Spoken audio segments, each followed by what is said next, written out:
en primer lugar, darle prioridad al fondo del asunto, al tema como tal.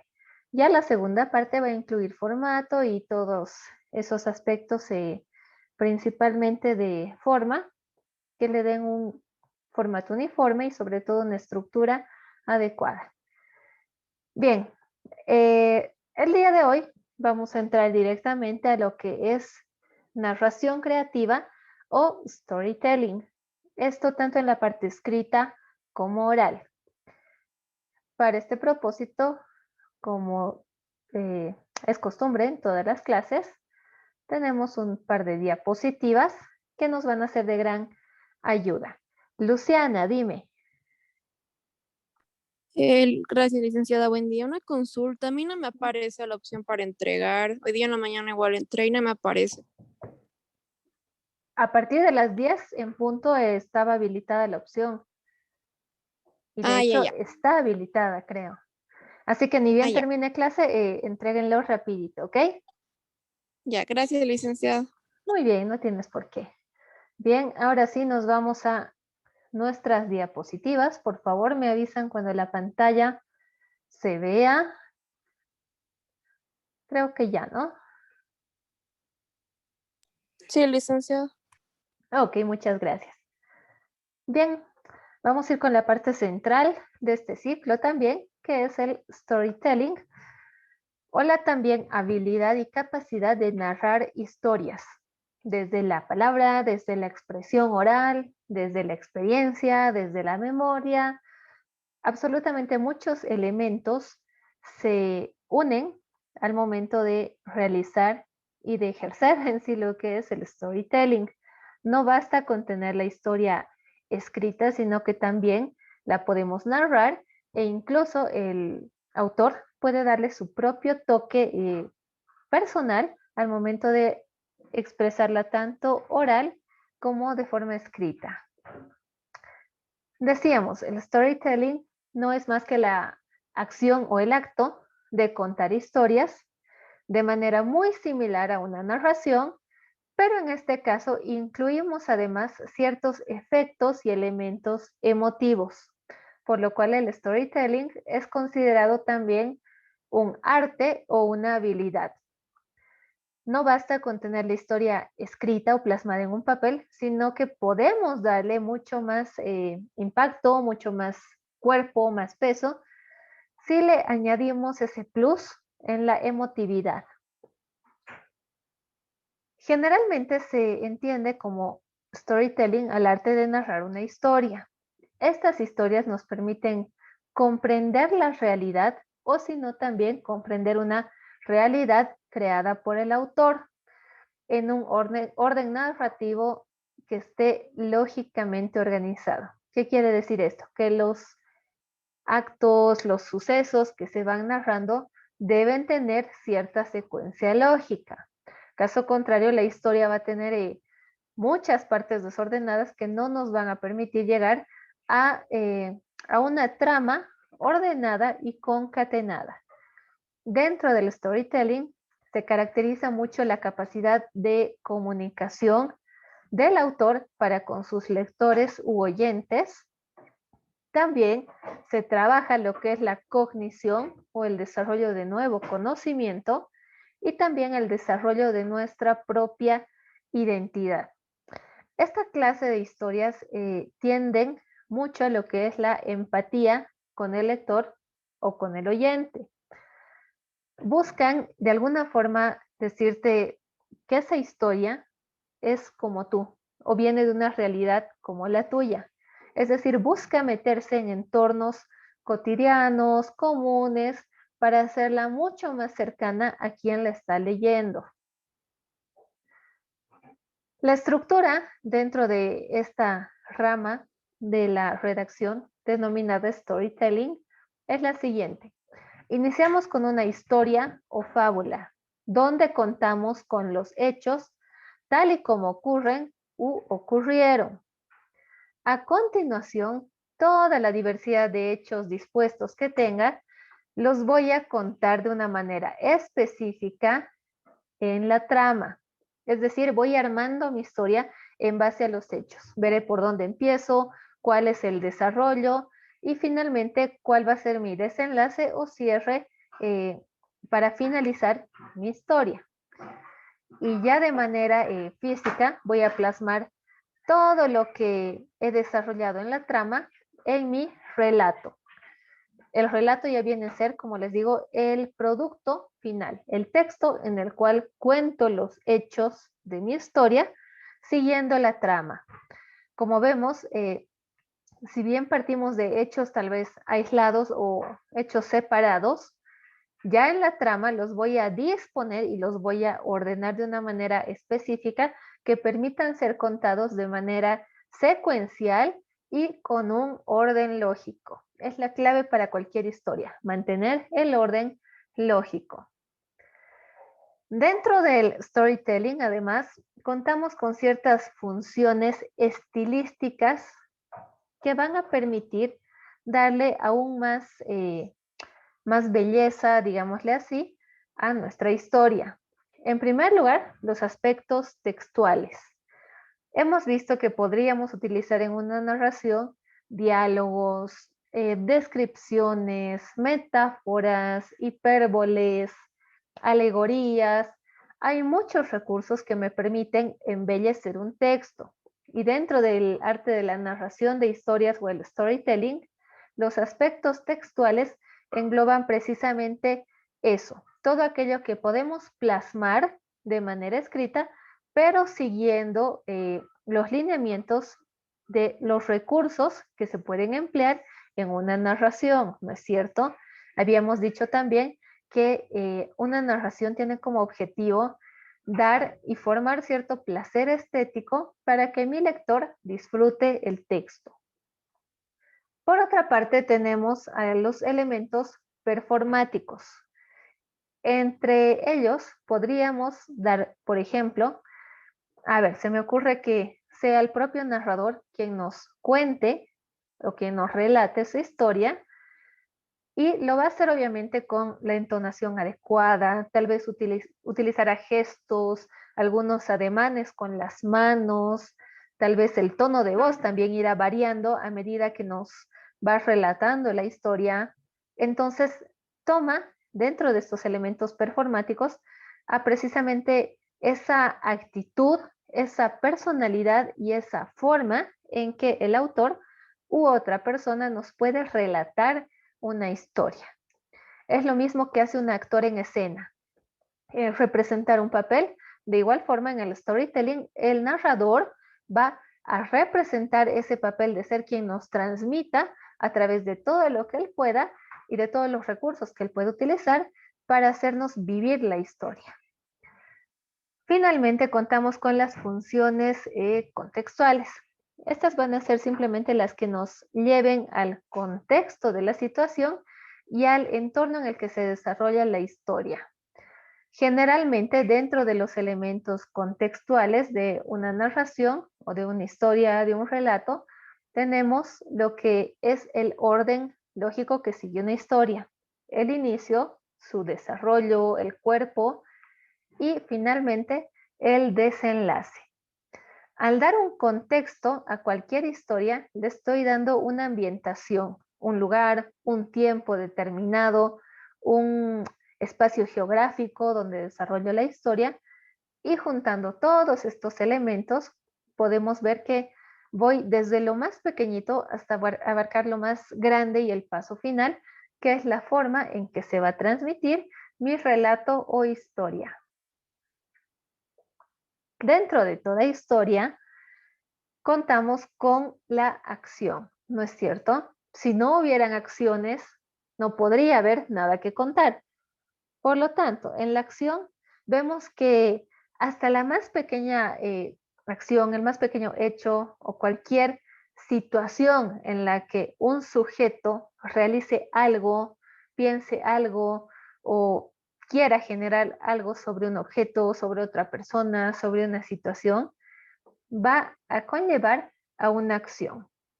Por lo tanto, en una historia contamos con varias acciones concatenadas de forma causal y temporal.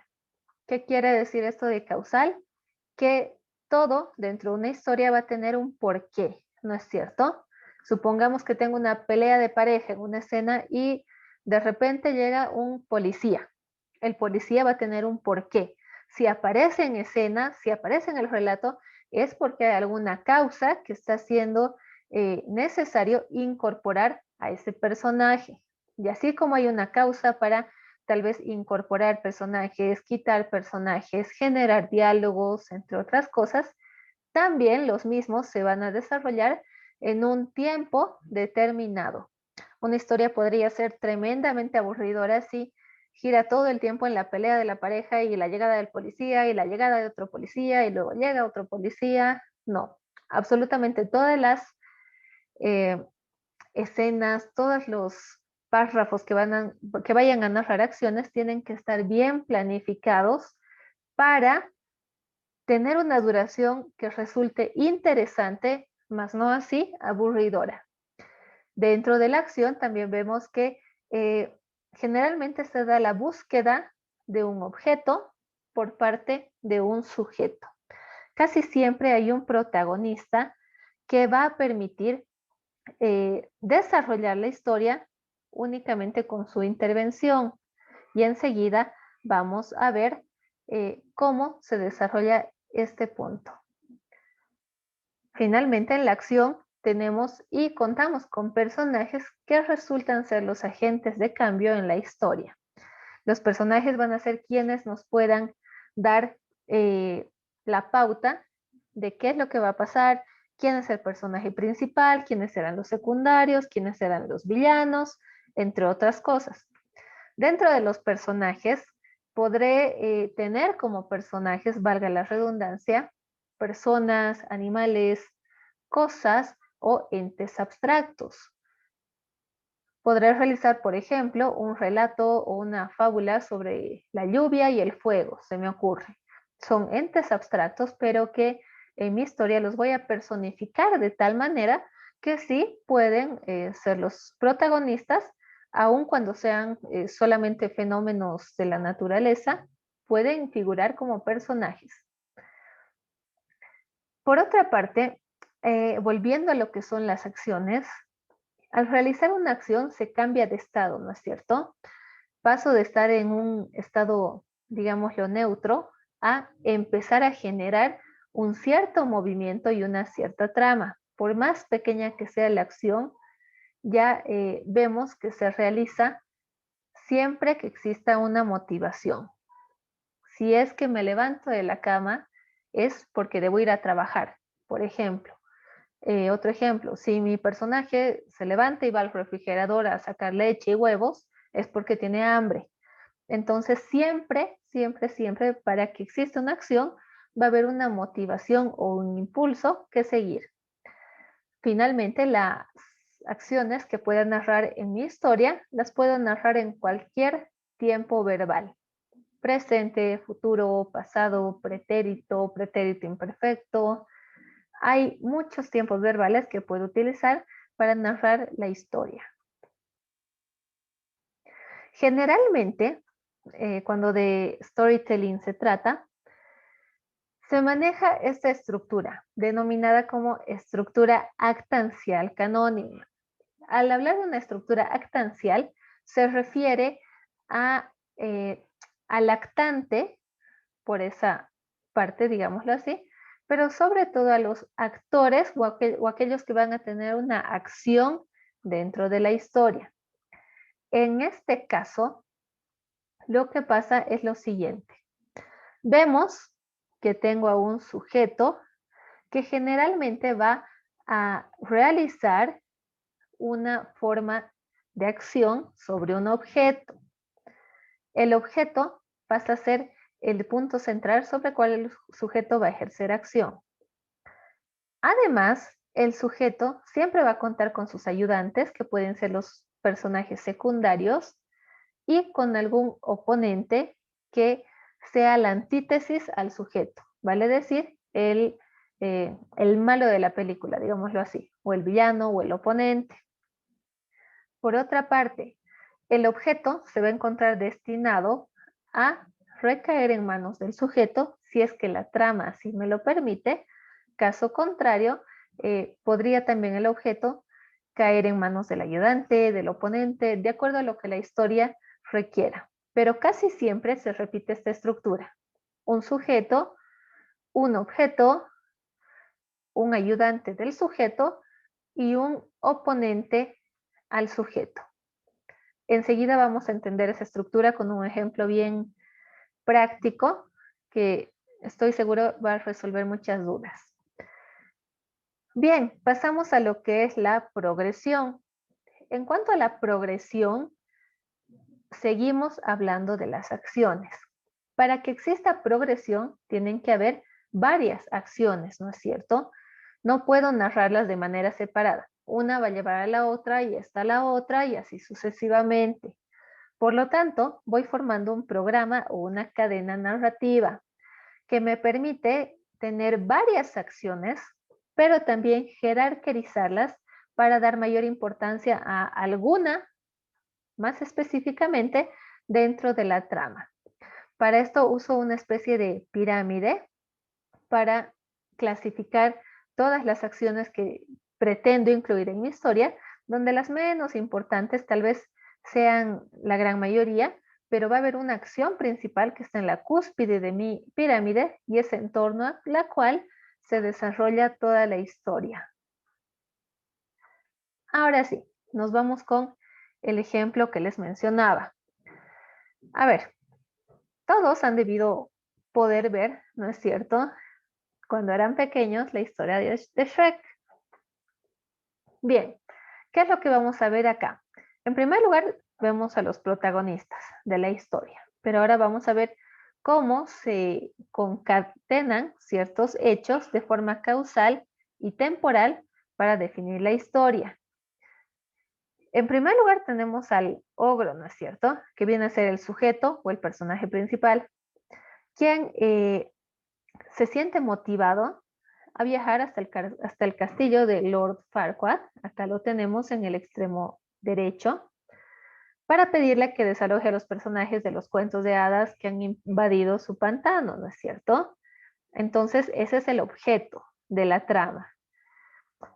Ante lo cual, obviamente, Shrek se ve durante toda la película ayudado por un burro, quien viene a ser el ayudante del sujeto o del actor principal.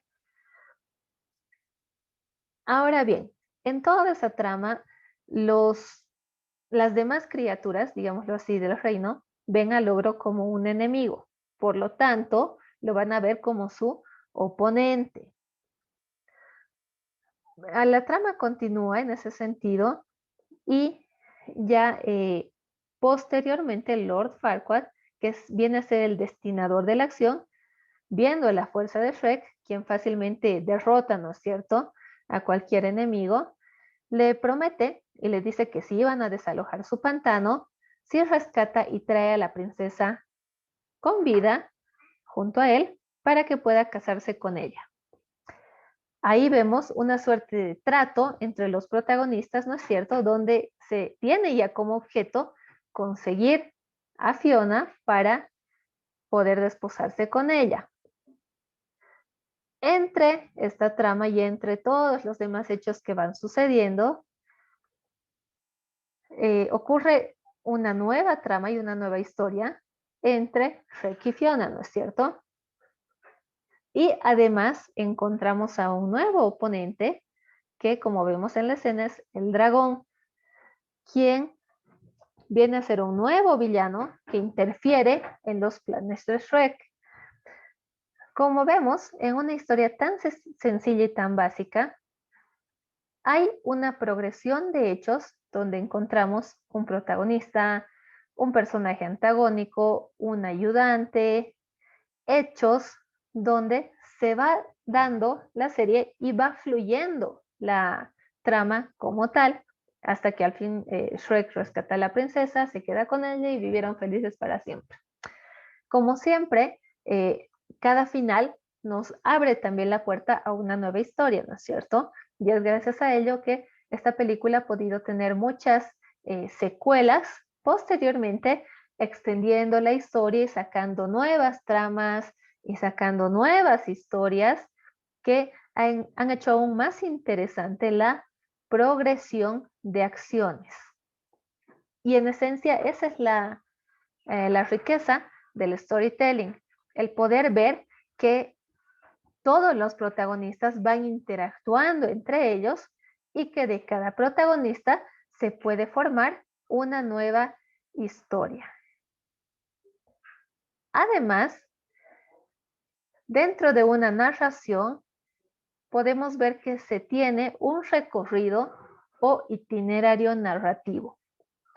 Hagan de cuenta que es como un viaje en auto y cada una de estas etapas es una parada. Inicialmente tenemos el influjo o influencia, donde se produce la motivación del sujeto hacia el objeto principal. A continuación tenemos la capacitación. En este caso, el sujeto adquiere un saber o un poder necesario para alcanzar el objeto. A continuación, tenemos la realización, donde ya se materializa la intención de alcanzar un objeto y el sujeto logra su objetivo. Finalmente, contamos con la sanción, donde el sujeto va a reflexionar sobre su actuar, celebrando el éxito o lamentando el fracaso y tal vez preguntándose qué sucedió o qué hizo mal para que las cosas no resulten como él pretendía. Siguiendo esta secuencia de etapas, voluntariamente, ¿quién puede dar el ejemplo de alguna historia o de alguna película que cumpla con estas 4 etapas? Ojo que va a ser por puntos. ¿Quién puede dar, reitero, un ejemplo basándose en alguna película respecto a este recorrido o itinerario narrativo que tenemos en pantalla?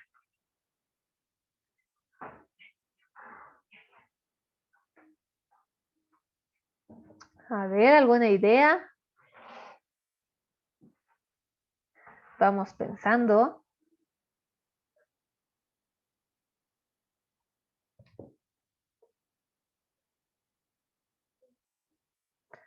A ver, más fácil todavía. Steven, justo a tiempo. Steven, te escuchamos. Licenciada, no sé, gracias, licenciada. No sé si estaría bien, no sé si han visto Moana. Ya. A ver, Sí. en el influjo se produce una motivación al objeto principal. De Moana, su motivación sería que tiene que salvar sus tierras, por así decirlo, ya que ha sido robada la piedrita esa verde, no me acuerdo bien. Ya. La capacitación sería encontrar a Maui porque él es el que puede ayudarla. Ya. La realización sería el haber alcanzado que lograr poner la piedrita en el lugar correcto. Y la sanción sería el que cuando Moana pone la piedrita, Maui había sido el que la había robado. Y ahí es donde hace un poco de reflexión. ¿Estaría bien? Ya. Bastante bien. Sí, cumple con los pasos básicos y sobre todo deja ver que el protagonista empieza deseando obtener algo, ¿no es cierto? Generar algo, lograr algo. Ya la trama se ve todas las aventuras, todas las peripecias que tiene que pasar para alcanzar el objetivo y finalmente hay una pequeña suerte de reflexión sobre todo lo que ha acontecido para poder llegar a ese punto. Otro ejemplo también podríamos encontrarlo en lo que es, se me ocurre, la saga del Señor de los Anillos. Por ejemplo, iniciamos con el influjo, donde vemos que se produce la motivación hacia el objeto principal. El objeto clave dentro de toda la historia es el anillo, ¿no es cierto? Frodo es el afortunado que alcanza el objeto y a la vez de alcanzar el objeto, con él viene una serie de acciones, digámosle así, o de aventuras inherentes al anillo que lo llevan a pasar muchos cambios, tanto personales como de situación, como de estado, geográficamente se mueve, escapan, van teniendo un objetivo, ¿no es cierto? Que es el de alcanzar el objeto. Una vez que lo tienen, también dentro de la trama se ve que tienen como misión destruir a Mordor y muchas otras secuencias donde vemos personajes que tratan de, en cierto grado, ayudarlo, pero también boicotearlo. Por ejemplo, Sméagol, ¿no es cierto? El pequeño gran ayudante que lo apoya, que en cierto grado se hace pasar como un pequeño ayudante o amigo o apoyo de Frodo, pero en realidad su verdadera ambición es la de alcanzar el anillo, ¿no es cierto? Su pequeño tesoro.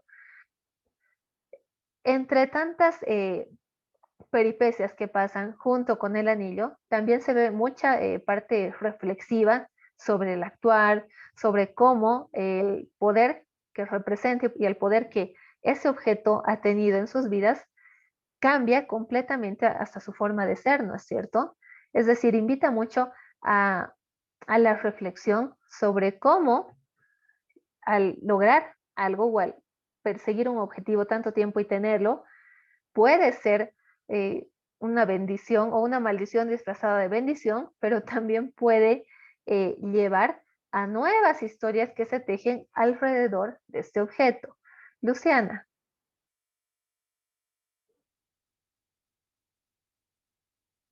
Luciana, te escuchamos.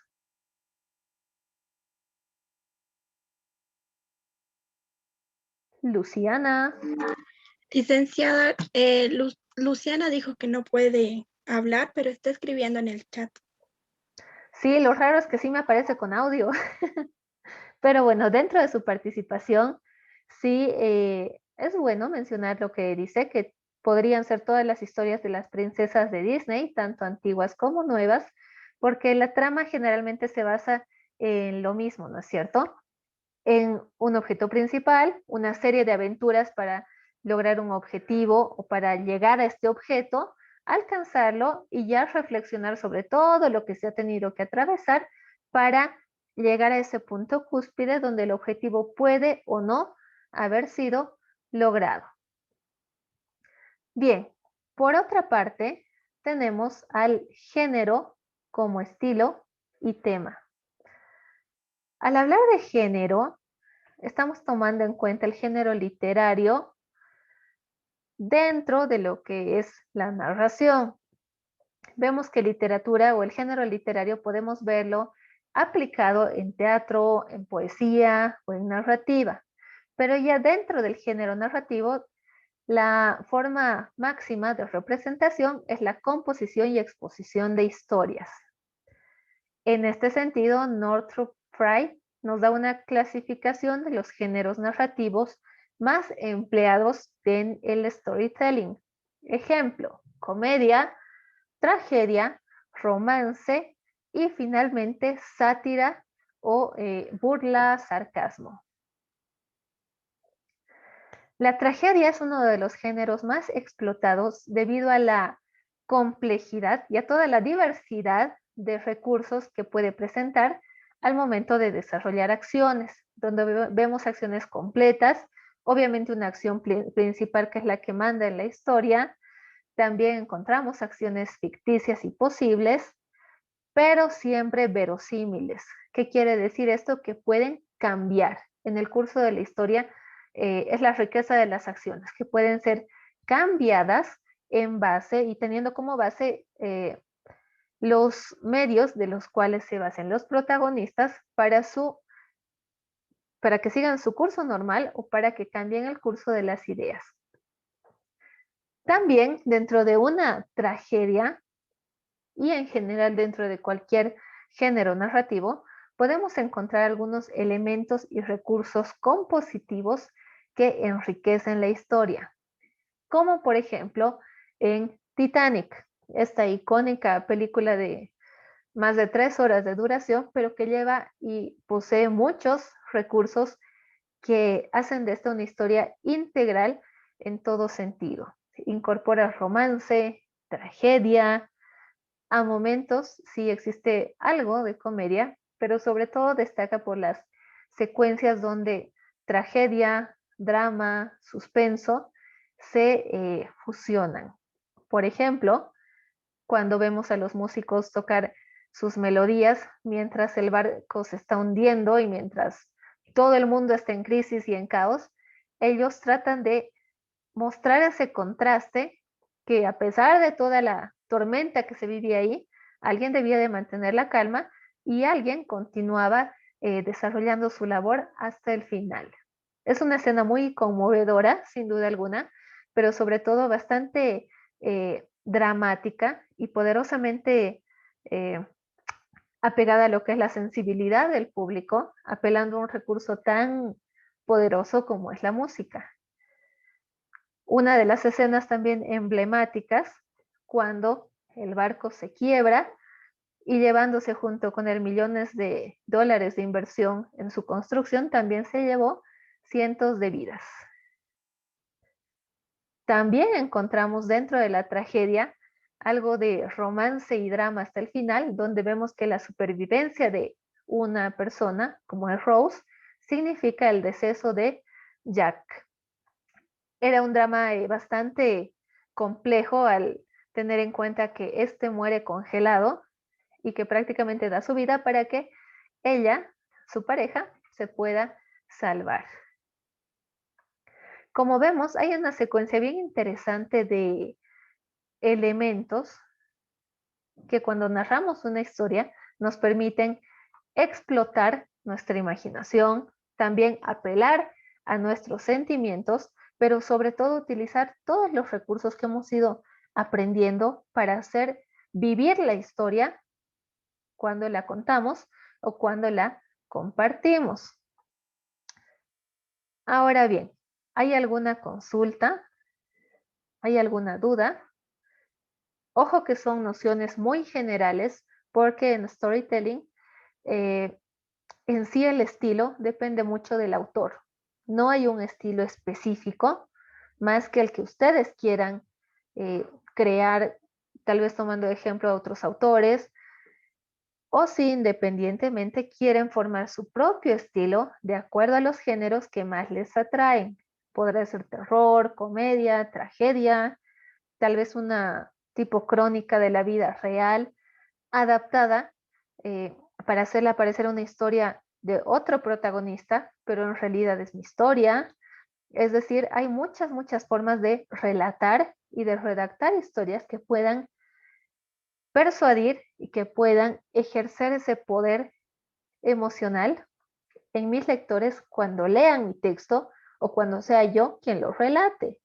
Por más que sea una fábula, si lo hacemos con la entonación, con la dicción, con los recursos histriónicos suficientes como para captar la atención de quienes me escuchan o quienes me están leyendo, pues sin duda alguna va a ser un relato memorable. ¿Hay alguna duda? Luciana, ahora sí tal vez. Sí, ahora sí, perdón, Qué bueno. licenciada, estaba con problemas.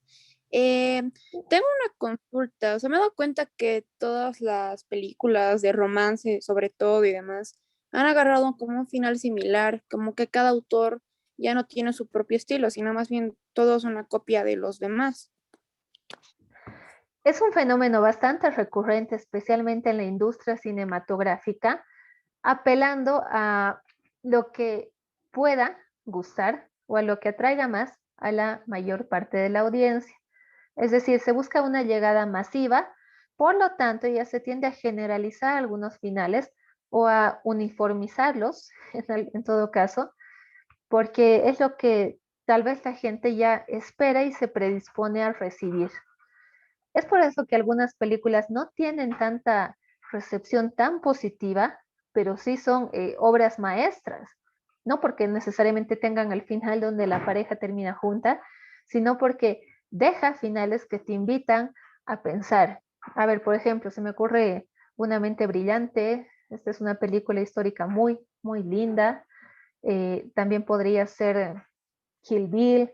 Hay muchas obras maestras del cine que tienen una trama muy distinta, pero que en esencia mantienen esa secuencia que atraiga al lector. Ahora bien, hay películas mucho más comerciales, ¿no es cierto? Que, como dice Luciana, son bastante repetitivas, tal vez, o bastante predecibles en su trama. No significa que sean malas, pero tal vez sí que nos están mal acostumbrando a recibir siempre lo mismo y a no tener expectativas que vayan más allá de lo que usualmente solemos recibir. Nico, te escuchamos. Sí, Licen, buen día. Tal vez un ejemplo claro de esto que usted acaba de mencionar hace un momento sobre, tal vez no una obra maestra del arte, digamos, pero sí en relación a lo que es una historia con un final abierto, que es como se menciona directamente. No sé si han podido ver la película de Leonardo DiCaprio, El Origen. Prácticamente el guión da una opción en la última escena de no saber si realmente estás viviendo la realidad del personaje después de tanto que ha pasado o simplemente sigue dentro de un sueño tratando de alcanzar todo lo que ha querido alcanzar durante tanto tiempo. Entonces, ahí te da una opción a pensar prácticamente qué es lo que sucede, ¿no? Y nunca tampoco te dicen si es cierto, si es verdad lo que estás pensando, simplemente lo dejaron ahí y bueno, la concepción del televidente es el que hace el final en todo caso. Muy bien, Nico, muchas gracias. Y sí, sin duda alguna, creo que esas películas son las que realmente nos aportan mucho más porque no nos dejan ya una idea establecida de que la pareja se queda junta y viven felices para siempre. Puede ser un formato bastante comercial y bastante fácil de consumir, pero las películas que te inviten a pensar y las obras, los libros que también te inviten a pensar y te dejen pensando y te hagan formular, razonar, cuestionamientos, plantearte una opción, plantearte otra opción, creo que son las que de verdad te enriquecen, sin duda alguna. Bastante acertada tu participación. Muchas gracias, Nico. Rápidamente, por favor, iniciamos una sesión más, súper cortita. Enseguida les paso el link.